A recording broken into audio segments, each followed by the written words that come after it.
देखिए, जुमलाबाजी तो जदयू भाजपा के लोग करते हैं। आप भी जदयू के थे?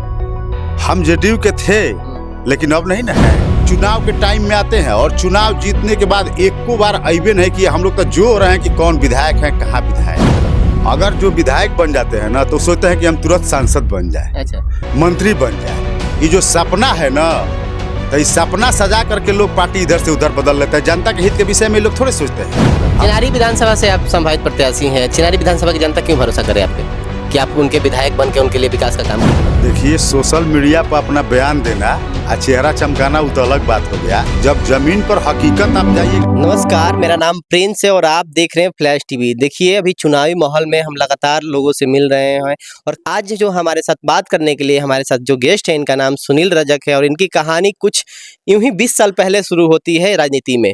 तो सबसे पहले हम बता दें थोड़ा सा इनके बारे में कि सुनील रजक जी जो कि 2016 में प्रधान महासचिव बने और धीरे धीरे ऐसे इनका कारवा बढ़ते गया और ये 2006 में चिनारी उत्तरी से जिला पार्षद का चुनाव लड़े थे, जिनमें इन्हें काफी वोटों से जीत मिली।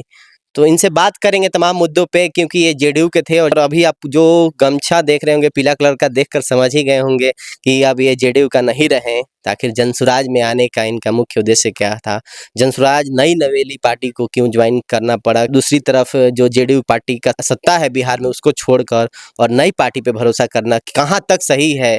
तो सबसे पहले सुनील जी, स्वागत है हमारे चैनल पे। चलिए, आपको भी बहुत बहुत धन्यवाद है। सुनील जी, हम लोग बात करेंगे, पीला गमछा दिख रहा है, पीला गमछा कैसे आया, जेडीयू को क्यों छोड़ा आपने? देखिए, जेडीयू को हम लोग छोड़े नहीं। हम लोग रहते थे रामचंद्र बाबू के साथ। उस समय पार्टी के नेता थे और उनको पर कोई एरिगेशन पार्टी का झूठा मूठा लगा करके साजिश के तहत उनको पार्टी से हटा दिया गया, जेडीयू के द्वारा। तो हम लोग रामचंद्र बाबू के साथ पार्टी छोड़ दी। उसके बाद हम लोग रामचंद्र बाबू के साथ रहने लगे। इसके बाद आशा पार्टी का गठन हुआ है 2024 में। हाँ, उसमें हम राष्ट्रीय उपाध्यक्ष बने। आशा पार्टी में 2024 में जो गठन हुआ, 31 अक्टूबर सरदार पटेल जी के जयंती समारोह पर पार्टी का उद्घाटन हुआ था। राष्ट्रीय उपाध्यक्ष बने। फिर उसके बाद सर के माध्यम से हम लोग जनसुराज में मर्ज कर गए। कौन से सर? रामचंद्र बाबू आरसीपी सर के माध्यम से जी।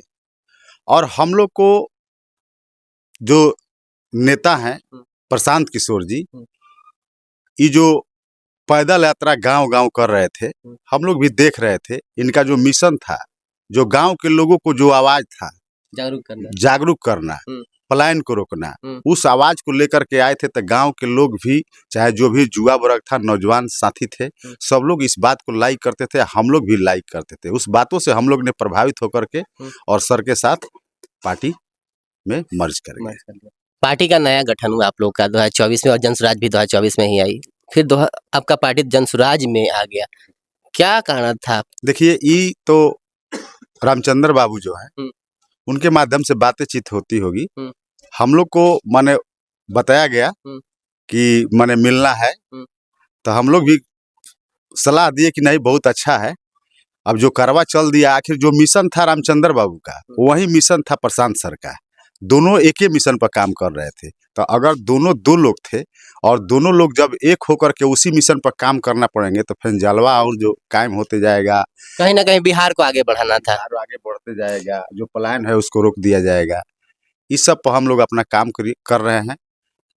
चिनारी विधानसभा से आप संभावित प्रत्याशी के दौड़ में हैं, क्या लगता है चिनारी विधानसभा की जनता इस पर भरोसा करेगी चिनारी के लोगों पे? क्योंकि देखा जाए तो अब तक जो देखा गया है, चिनारी में जो भी विधायक बनकर आए हैं वो बाहर से आए हैं। क्या लगता है इस बार जनता भरोसा करेगी? देखिए, चिनारी में जो मुद्दा है, अभी चिनारी के लोगों को जो पीड़ा है, चिनारी के लोगों को जो समस्या है, यहाँ भले कोई बाहर से आ करके और चिनारी में चुनाव जीत करके चला जाए, लेकिन चिनारी के समस्या के और चिनारी के लोगों की समस्या का समाधान नहीं कर पा रहा है। ये जनता को दिख नहीं रहा है क्या? जनता को दिख रहा है, लेकिन मजबूरी है कि वही लोग आ जाते हैं। कहीं ना कहीं पार्टी बाहर के लोग उतार दे रही है। पार्टी बाहर के लोग उतार दे रही है। अगर अपने क्षेत्र से, अगर अपना चिनारी विधानसभा के अगर कोई उम्मीदवार बनता है, तो उसको हमारे क्षेत्र के जनता माने समझिए कि जी जान लगा करके जिताने का काम करेगी, ताकि वो अपने क्षेत्र के विधायक होंगे। जनसुराज इस बार चिनारी की जनता को मौका देगी, उनके नए जो विधायक प्रतिनिधित्व करेंगे, जो प्रत्याशी आएंगे जनसुराज से, वो क्या गारंटी है चिनारी से रहेंगे? अभी तक तो माने नेता के ऊपर है, लेकिन हमें विश्वास है कि अनकी पारी चेनारी विधानसभा के लोग चेनारी में चुनाव लड़ेंगे, जनसुराज पार्टी से खास करके। ये तो ऊपर की बात है, नेता बता सकते हैं, लेकिन हमें विश्वास है कि चेनारी विधानसभा के लोग यहाँ से चुनाव लड़ेंगे। चुनाव में अक्सर देखा जाता है कि नेता बड़े बड़े वादा करते हैं, कोई भी पार्टी हो बड़े बड़े घोषणा पत्र लेकर आती है, बड़े बड़े मैनिफेस्टो लेकर आती है। जनसुराज भी कहीं ना कहीं कमी नहीं छोड़ रही है, उसी रेस में है। तो फिर जनसुराज और सब पार्टी से अलग कैसे हैं? क्योंकि ये जब से आई है 5 वादों को लेकर हर गांव में हर घर तक जा रही है, तो क्या लगता है पूरा करेगी या फिर ये भी जुमलेबाजी समझ लिया जाए? देखिए, जुमलाबाजी तो जदयू भाजपा के लोग करते हैं। आप भी जदयू के थे? हम जदयू के थे, लेकिन अब नहीं ना है। पाला बदल लिए तो इसका मतलब ये नहीं कि जदयू पाला खराब। बदलने से देखिए, हमारे जो नेता है वो मिशन पर काम करते थे। हाँ। उस समय भी जदयू में थे, तो इनका मिशन था। आज जो बूथ अध्यक्ष तक, हाँ। गांव-गांव में बूथ अध्यक्ष तक जो जदयू का माने जो बूथ अध्यक्ष बने थे, उसको पहुंचाने का काम रामचंद्र बाबू किए थे। अच्छा। उसमें कोई आज देखिए संगठन जदयू का कहाँ चला गया है? कहीं संगठन नाम का चीज नहीं है, सब कागजी कलम पर चल रहा है। और आप देखिए रहे माननीय मुख्यमंत्री जी का। क्या कहना चाहते हैं कि जेडीयू को घमंड हो गया कि हमारी पार्टी को अब कोई नहीं हरा सकता बिहार में? देखिए, अब प्रशांत जी का जो जलवा है वो कायम हो गया है, और प्रशांत जी के जलवा से प्रशांत जी का जो कार्यक्रम चल रहा है, प्रशांत जी जो क्षेत्र में अपना मुद्दा बता रहे हैं, जो विजन पर अपना काम कर रहे हैं, उसे सारे पार्टी के लोग घबरा गए हैं। और घबरा करके चुनावी जुमलाबाजी कर रहे हैं, कभी कुछ का उद्घाटन कर रहे हैं। अभी देखिए, कल एक मंत्री जी आए थे। ठीक है, गुप्ता धाम में अगर उद्घाटन होता है तो हम लोग का खुशी हमारे क्षेत्र का है, लेकिन पहले से लोग नहीं लगते हैं, चुनाव में आते हैं।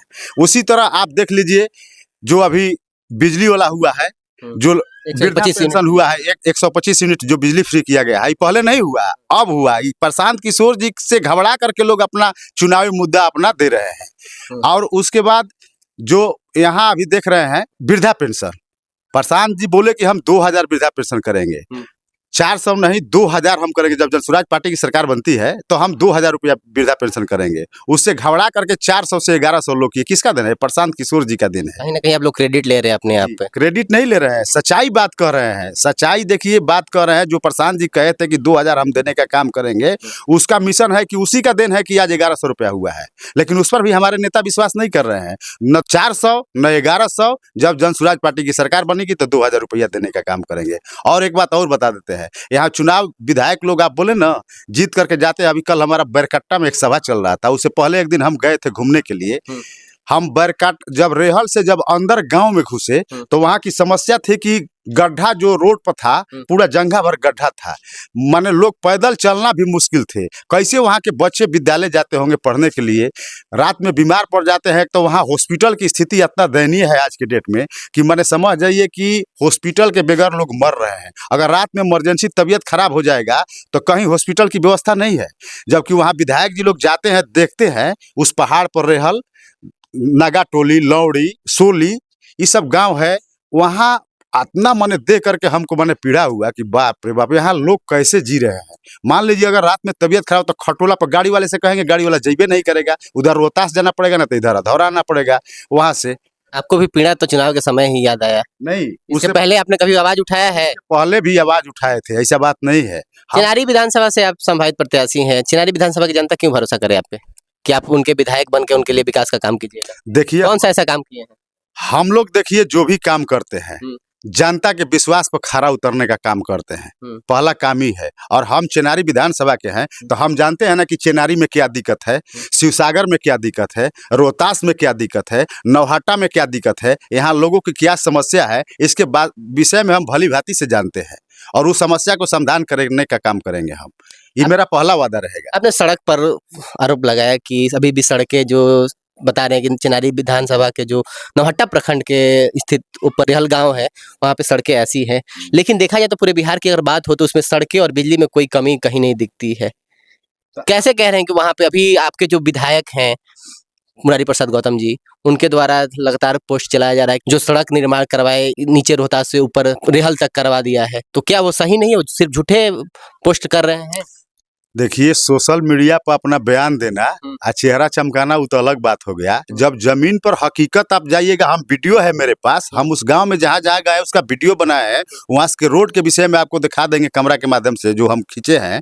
उसमें देखिएगा, आप सच्चाई जाइएगा ना जब गाँव में, तब आपको पता चलेगा। रोड ठीक है, सिटी में बन रहा है, मान लीजिए अधौरा से लेकर के रोहतास तक बना, वो बहुत अच्छा चीज़ है, उसमें हम उसके लिए कंप्लेन नहीं कर रहे हैं, लेकिन उसके साथ साथ गाँव में भी रोडें बनना चाहिए। इसलिए कि गाँव में लोग रहते हैं, गाँव मान लीजिए मेन रोड से 10 किलो 12 किलो 15 किलोमीटर के अंदर में गांव है, उस रोड को भी बनना चाहिए। वहां लोग कहते हैं कि चुनाव के टाइम में आते हैं और चुनाव जीतने के बाद एक को बार अइबे नहीं किया। हम लोग तो जो हो रहे हैं कि कौन विधायक है, कहाँ विधायक है। आपने विधायक को देखा है? आपके गांव में आया है विधायक? हमारे गांव में तो हम नहीं देखे हैं कि विधायक जी आए हैं। रोड पर चलते देखे हैं, रोडे पर से अपना वीडियो बना लेंगे, चाहे जो भी है। विधायक मत कहिए, पूर्व मंत्री जी कहिए। पूर्व मंत्री जी। हाँ, चूंकि विधायक है और मंत्री भी रहे कुछ दिन, चिनारी में विकास के लिए क्या किए? चिनारी में विकास तो उनका जीरो लौक रहा है। देखिए चिनारी की नहीं, स्थिति कुछ तो दिख रहा होगा ना, कुछ तो किए होंगे ना। क्या लौक रहा है बताइए, सब हवा हवाई चीज है। चिनारी की जनता ने कांग्रेस के नाम पे जिन्हें अपने विधायक को वोट दिया और बाद में भाजपा की गोद में चले जाना, ये जनता पे क्या बीतती होगी? देखिए, गोद में नहीं लोग जाते हैं।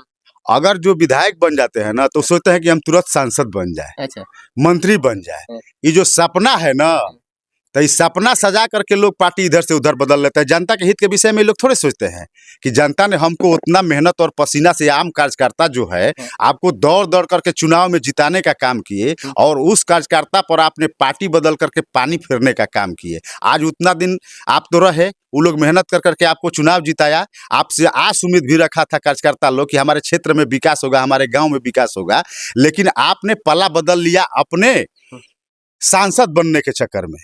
तो आप भी तो जिला पार्षद थे, जिला पार्षद से अब विधायक के चुनाव में आ गए। अभी तो हम शुरुआत है, हम अपने क्षेत्र से लड़ने जा। हर लोग का अधिकार है अपने क्षेत्र में रहने का, और हमारा तो घरे है चिनारी, तो हमारा कहे नहीं आस उम्मीद जगेगा। हम लोग तो अभी प्रतिनिधित्व कर रहे हैं, अभी तो हम लोग को संभावित उम्मीदवार है, टिकट मिलेगा तब ना उसके बाद जनता को जिताना है। चिनारी के जो भी भाई बंधु है, चिनारी विधानसभा के रहने वाले, वो विश्वास करेंगे सुनील रजक पर, अपना वोट देंगे, जीतेंगे। अभी तो बाद की बात है ना। वो पार्टी अगर आपको टिकट देती है और जनता आप पे विश्वास करती है, तो कौन सा ऐसा काम कीजिएगा चिनारी विधानसभा के लिए कि आगे फिर आपको किसी के दरवाजे पे जाकर वोट मांगना ना पड़े, खुद पे खुद वोट मिल जाए? देखिए, हमारा पहला मिशन है कि अगर हम विधायक बन जाएंगे तो हम सबसे पहला जनता के विश्वास पर खरा उतरने का काम करेंगे, और गांव-गांव में घूम करके हम स्वयं जाकर के गांव में क्या समस्या है, बाजार में क्या समस्या है, लोगों का क्या समस्या है, उस समस्या को हम निदान करने का काम करेंगे। मेरी पहला प्राथमिकता यही होगी। इतना टाइम मिलेगा आपको पटना से आकर यहाँ हम करने? पटना नहीं रहेंगे, हम तो क्षेत्र में रहेंगे। जब मीटिंग होगा तभी पटना रहेंगे, ना तो बाकी दिन हम पटना नहीं रहेंगे। हम क्षेत्र में हमको रहना है, और क्षेत्र के लोगों को सेवा करना मेरा परम धर्म है। जितना आज जनसंपर्क कर रहे हैं सुनील रजक, क्या चुनाव के बाद भी करेंगे? जी एकदम, उससे ज्यादा करेंगे। हर गांव में जाएंगे, हर लोगों से मिलेंगे, जो भी समस्या है उसको हम निदान करने का काम करेंगे। जो आज देख रहे हैं ब्लॉक पर जो स्थिति है, जो आज चरम सीमा पर जो घुसखोरी, पहले तो लोग माने पहले छिनतई करते थे, डायरेक्ट डकैती हो रहा है ब्लॉक पर बैठ करके। जाति आय निवास दाखिल खारिज में लोग परेशान है, बहुत ज्यादा दिक्कत है आज के समस्या में। घुसखोरी हो रहा है। घुसखोरी बहुत ज्यादा चरम सीमा पर बढ़ गया है। देखिए, चुनाव से पहले बड़े-बड़े लोग वादा करते हैं और चुनाव के बाद क्या होता है ये तो आप सब जानते ही हैं। देखते हैं सुनील रजक जी क्या करते हैं चुनाव के बाद। तब तक के लिए धन्यवाद, और कमेंट करके जरूर बताइएगा क्या किसी विधानसभा में बाहर से कोई चुनाव लड़ता है तो उसे वोट देना चाहिए या उसी विधानसभा के लोगों को जिताना चाहिए।